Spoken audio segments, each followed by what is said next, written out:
কেন অনিন্দ চট্টোপাধ্যায়ের মনে হতো যে চাকরি মানে হলো বিকেল জমা দেওয়ার দাসখত?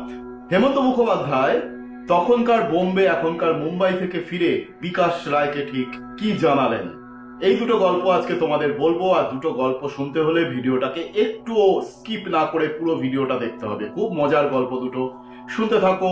গান টক, আমি সৌম্য ফিরছি গানের গল্প নিয়ে। গান টক।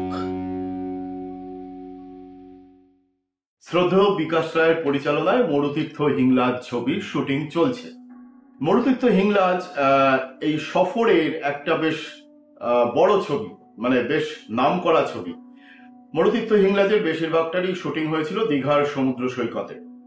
তো যাই হোক, উত্তম কুমার ছিলেন, সাবিত্রী চট্টোপাধ্যায় ছিলেন, অনিল চট্টোপাধ্যায় ছিলেন, বিকাশ রায় স্বয়ং অভিনয় করেছিলেন। ঝড় বৃষ্টিতে বেশ কিছুদিন শুটিং বন্ধ ছিল এবং সেজন্য বিকাশ রায়ের বেশ কিছু টাকা খরচা হয়ে গিয়েছিল। শিল্পী কলা কুশলীদের বসিয়ে বসিয়ে টাকা দিতে হচ্ছিল।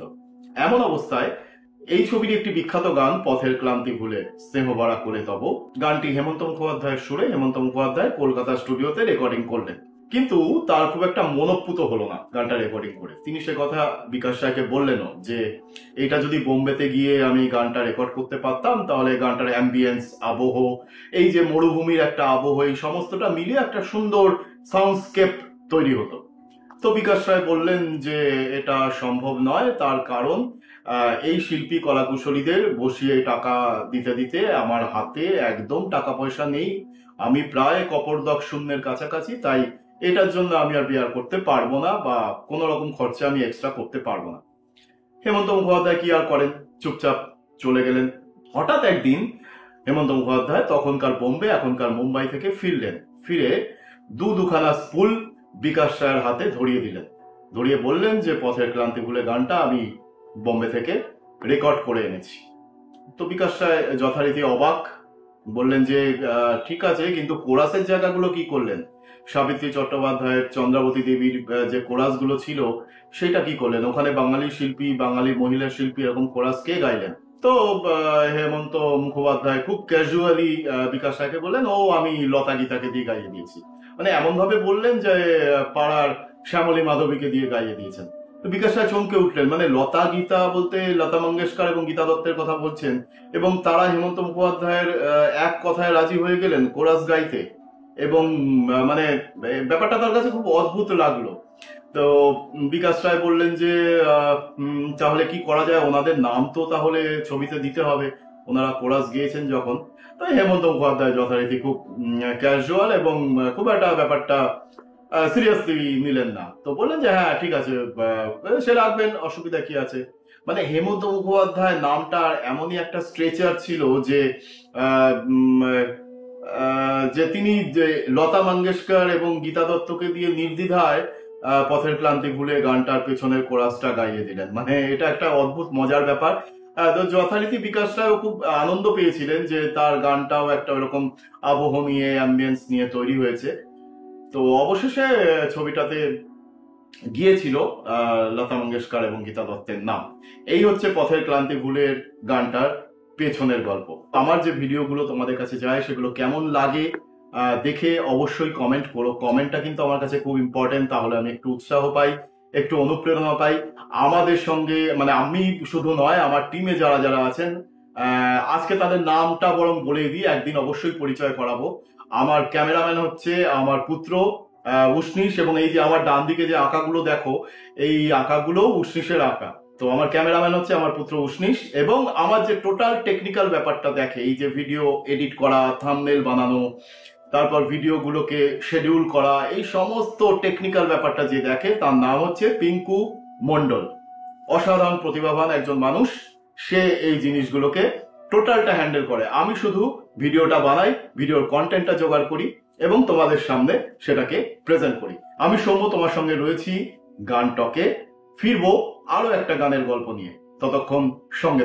সকাল হয়, দুপুর গড়ায়, বিকেল আসে, সন্ধে নামে, রাত্রি ঘনায়। এই বিকেলটা কিন্তু আমাদের কাছে খুব ইম্পর্টেন্ট। বিকেল মানেই বন্ধু বান্ধবদের সঙ্গে ক্রিকেট খেলতে যাওয়ার মজা, ফুটবল খেলতে যাওয়ার মজা।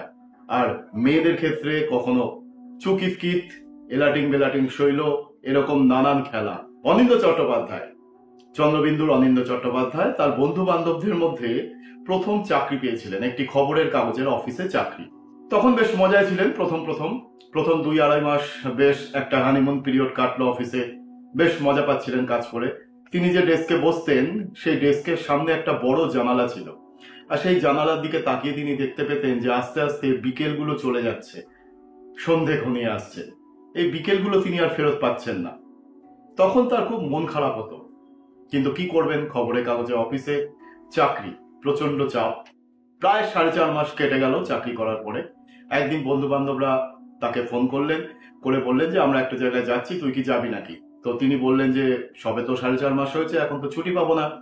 তো বললেন যে তুই কিছু একটা গুলতাপ্পি দিয়ে যে কোনো একটা ছুটি ম্যানেজ কর, চল আমাদের সঙ্গে। তো সেটাই করলেন অনিন্দ। একটা বললেন অফিসের বসকে যে আমার শরীর খারাপ, আমি যেতে পারছি না, এই কথা বলে বন্ধু বান্ধবদের সঙ্গে বেড়াতে চলে গেলেন। বেড়াতে গিয়ে তিনি বিকেল বেলাটাকে খুব এনজয় করলেন। দেখলেন যে নানান বন্ধু বান্ধবরা ছড়িয়ে ছিটিয়ে গল্প করছে, কেউ টুকটাক খেলাধুলা করছে, মজা করছে, গল্প করছে, আনন্দ করছে। ঠিক তখনই তার মাথায় এসে গেল তার বিখ্যাত গানের লাইনটা, বন্ধু তোমায় এই গান শোনাবো বিকেল বেলায়, আর একবার যদি তোমাদের দলে নাও খেলা। ঠিক তখনই তার মাথায় এই গানের লাইন দুটো এসে গিয়েছিল। আস্তে আস্তে গানটা তৈরি হলো, গানটা গাওয়া হলো এবং গানটা প্রকাশ হলো। এই হচ্ছে বন্ধু তোমায় এ গান শোনাবো বিকেল বেলায় গানটা তৈরি হওয়ার গল্প, বা তার তৈরি হওয়ার পেছনের পটভূমিকা। আমি সৌম্য, তোমার সঙ্গে রয়েছে গানটকে, মানে এতক্ষণ ছিলাম গানটকে। আমি ফিরে আসবো পরের শুক্রবার আবার রাত্রি 9টায়।